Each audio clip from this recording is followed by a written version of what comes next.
Assalamualaikum dan salam sejahtera kepada semua pelajar, calon-calon SPM bagi format baharu KSSM. Hari ini cikgu ingin berkongsi teknik menulis soalan rumusan yang diuji di dalam kertas 2, soalan di bahagian C berjumlah 30 markah. Baik, soalan ini diuji di bahagian C dalam soalan nombor 9 yang berjumlah 30 markah dan dicadangkan untuk masa menjawab adalah selama 45 minit.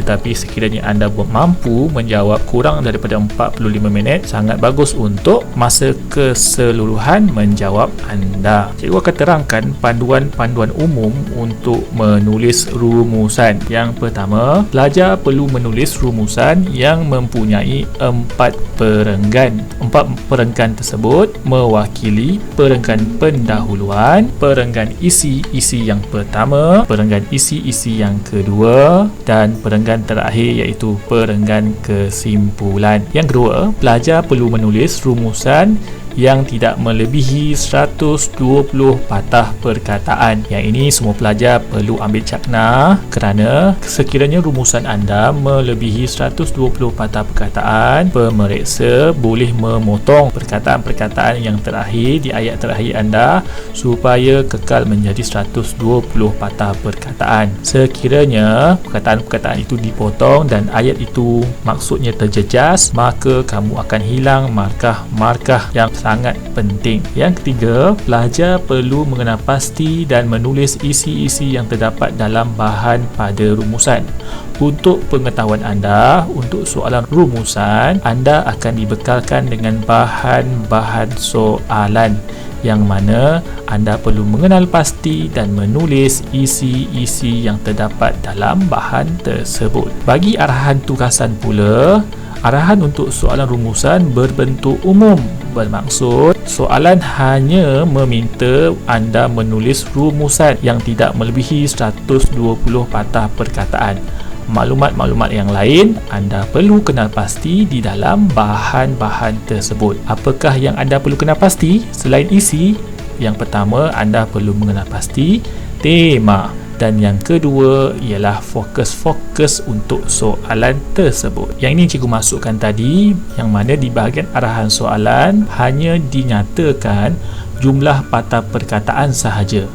Jadi anda perlu mengenal pasti tema dan fokus-fokus soalan di dalam bahan-bahan yang diberi. Baiklah, cikgu akan menerangkan bahan-bahan yang terdapat dalam soalan rumusan. Yang pertama, pelajar perlu membaca bahan-bahan yang diberi dan mengenal pasti tema dan fokus-fokus soalan. Apakah yang dimaksudkan dengan fokus-fokus? Kita imbau semula teknik KLFC yang terkandung dalam bahan-bahan tersebut. Kesemua bahan adalah daripada tema yang sama. Sekiranya bahan yang diberikan berjumlah 2 atau 3 bahan, ketiga-tiga ataupun kedua-dua bahan tersebut memfokuskan tema yang sama. Yang ketiga, tidak semestinya satu bahan mewakili satu fokus. Kemahiran analisis diuji di sini, bermaksud dalam suatu bahan tidak semestinya bahan tersebut memiliki satu fokus. Sebagai contoh, kesan ataupun kebaikan. Kemungkinan dalam satu bahan tersebut memiliki fokus lebih daripada satu fokus. Jadi anda perlu menganalisis, membaca dengan teliti. Bahan rumusan juga boleh terdiri daripada sekurang-kurangnya 2 bahan daripada sumber yang berbeza. Sebagai contoh, petikan, prosa, puisi, grafik dan sebagainya yang memiliki tema yang sama. Setelah pelajar berjaya mengenal pasti jumlah fokus dalam setiap bahan, pelajar perlu memilih 8 isi yang tepat mengikut fokus dan tema bahan. Daripada bahan yang anda baca dan daripada bahan anda berjaya mengenal pasti jumlah fokus, anda perlu memilih 8 isi daripada bahan dan fokus-fokus tersebut. Markah keseluruhan bahagian isi adalah 8 kali 2. Bermaksud setiap isi berjumlah 2 markah. Jadi jumlah keseluruhannya adalah 16 markah. Baik, di sini cikgu bantu awak. Cikgu senaraikan fokus-fokus soalan yang boleh terkandung di dalam bahan-bahan tersebut. Antaranya faktor, kesan, faedah, kekangan dan sebagainya. Jadi di sini kemahiran untuk mengenal pasti fokus diuji, dan setiap fokus-fokus ini pula boleh terdiri daripada perkataan-perkataan sinonim yang sama maksud. Jadi pelajar sila kenal pasti dan pastikan anda tidak terkeliru dengan kata kunci ataupun fokus-fokus tersebut. Di sini cikgu bantu membuat satu rumus perbezaan di antara fokus dengan bahan. Fokus ialah kata kunci, sama ada hadir daripada kesan-kesan, sama ada kebaikan ataupun keburukan, langkah-langkah, faktor-faktor ataupun ciri-ciri. Apabila kamu sudah membaca dan mengenal pasti fokus-fokus tersebut, dan bahan-bahan pula terdiri daripada petikan, iklan, gambar dan lain-lain. Bahan-bahan ini boleh terdiri daripada lebih daripada satu bahan. Kemungkinan satu bahan, dua bahan ataupun tiga bahan. Dan daripada bahan-bahan tersebut kita cambahkan mengikut fokus-fokus soalan. Sebagai contoh, kemungkinan fokus 1 terdapat di dalam bahan 1. Fokus 2 kemungkinan terdapat dalam bahan 1 dan 2. Dan sekiranya ada fokus yang ketiga, kemungkinan fokus 3 berada di bahan yang ketiga. Jadi di sini kemahiran untuk mengenal pasti fokus dalam setiap bahan amat diperlukan. Sekiranya anda salah menganalisis, anda bakal kehilangan markah dan rumusan anda sudah lari daripada kehendak soalan. Tambahan di sini, sila pastikan sekiranya fokus terdapat lebih daripada satu bahan, pelajar wajib mengambil 8 daripada isi-isi tersebut daripada kedua-dua bahan. Jangan awak ambil daripada satu bahan saja, sedangkan bahan pertama pun ada fokus yang sama. Jadi fokus-fokus tersebut, isi-isi untuk fokus tersebut diambil daripada bahan 1 dan bahan 2. Baiklah, sekarang cikgu ingin berkongsi panduan ringkas untuk menulis pendahuluan, iaitu perenggan yang pertama dalam rumusan kita. Anda perlu memulakan rumusan anda dengan rasa rumusan membincangkan dan diikuti dengan fokus yang pertama dan dimasukkan sekali dengan tema, dan gunakan kata hubung dan untuk pergi fokus yang kedua dan masukkan tema di dalam fokus yang kedua ini untuk mendapat markah 2 markah. Sekiranya soalan mengandungi 2 fokus tetapi anda berjaya mengenal pasti satu fokus sahaja dan anda menulis pendahuluan dengan satu fokus sahaja, anda hanya layak menerima 1 markah. Dan sekiranya dalam rumusan tersebut memiliki lebih daripada 2 fokus iaitu 3 fokus, cara untuk menulis adalah sebegini. Untuk fokus 1 dan fokus 2, bahagikan ia menggunakan tanda baca koma dan diikuti dengan kata hubung dan. Pastikan pendahuluan rumusan anda ditulis dalam 1 ayat sahaja. Diulang, 1 ayat sahaja. Anggaran jumlah patah perkataan cikgu berjangkakan antara 12 hingga 15 patah perkataan. Kini cikgu tunjukkan panduan untuk menulis kesimpulan rumusan pula yang memiliki 2 markah, terdiri daripada 1 ayat sahaja yang mana rumusnya adalah kesimpulannya pihak tambah cadangan diikuti dengan tema tambah kata hubung harapan iaitu agar atau supaya tambah kenyataan harapan atau kesan anda. Untuk bahagian pihak,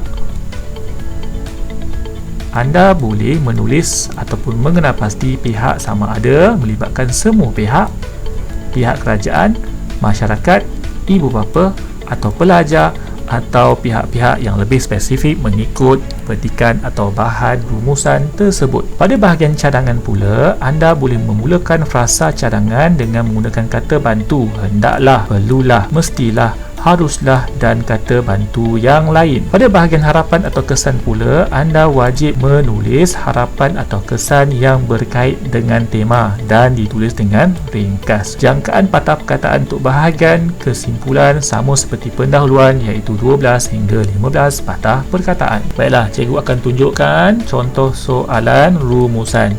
Ini adalah soalan rumusan daripada bahan yang pertama. Bahan pertama dia akan keluar petikan.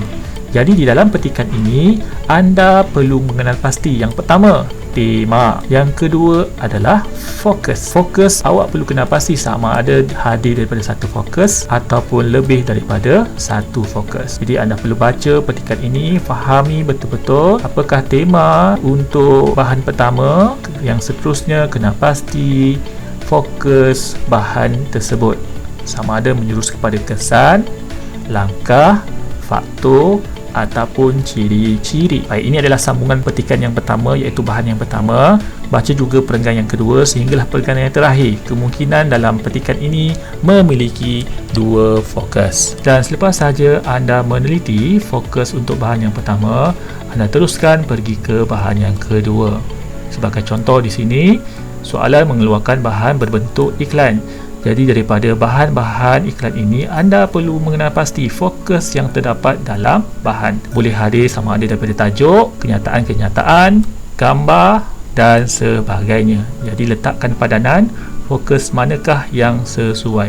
Kemungkinan juga untuk bahan yang kedua memiliki dua fokus. Jadi kemahiran analisis amat diperlukan. Selepas anda berjaya membuat analisis, anda akan meng-highlight beberapa perkataan sebagai tanda untuk anda mengenal pasti sama ada tema, fokus bagi soalan rumusan tersebut. Di sini dinyatakan di sini adalah petikan ini membawa kepada fokus manfaat. Tema untuk soalan ini adalah bertemakan berenang, aktiviti berenang, dan highlight-highlight yang lain adalah isi-isi bagi fokus yang pertama. Dan apabila anda membaca perenggan yang kedua ataupun perenggan yang seterusnya, anda mengenal pasti bahawa terdapat fokus yang kedua dengan meng-highlight perkataan-perkataan yang merujuk kepada fokus tersebut. Di sini kita boleh mengenal pasti bahawa terdapat fokus yang kedua, iaitu tentang risiko-risiko. Jadi awak highlightkan beberapa isi yang ada di dalam petikan. Untuk bahan kedua, kita sudah mengenal pasti bahawa untuk bahan kedua ini terdapat kepentingan berenang. Jadi terdapat 4 isi di sini. Baik, selepas sahaja anda membaca dan mengenal pasti fokus di dalam bahan, kita dapat merumuskan bahawa dalam bahan satu terdapat 2 fokus, iaitu fokus pertama berkenaan kepentingan. Jumlah isi yang kita berjaya peroleh adalah 6. Di dalam bahan yang pertama juga terdapat fokus yang kedua, memiliki fokus risiko yang mengandungi 3 isi. Dan apabila kita pergi fokus bahan yang kedua, terdapat fokus berkenaan kepentingan, iaitu sama fokus dengan fokus yang pertama. Jadi automatik dia akan menjadi fokus yang pertama berjumlah 4 isi. Dan kita rumuskan lagi, fokus pertama dia akan jadi kepentingan yang mempunyai 6 isi daripada bahan 1, 4 isi daripada bahan 2. Fokus 2 adalah berfokus risiko yang hadir daripada bahan 1 mengandungi 3 isi. Jadi tugas kita adalah untuk membahagikan isi-isi ini menjadi 2 fokus yang berjumlah 8 isi. Jadi di sini cikgu ada sertakan cadangan jumlah isi bagi kedua-dua fokus. Dan pastikan isi-isi untuk fokus yang pertama diambil daripada bahan 1 dan bahan 2.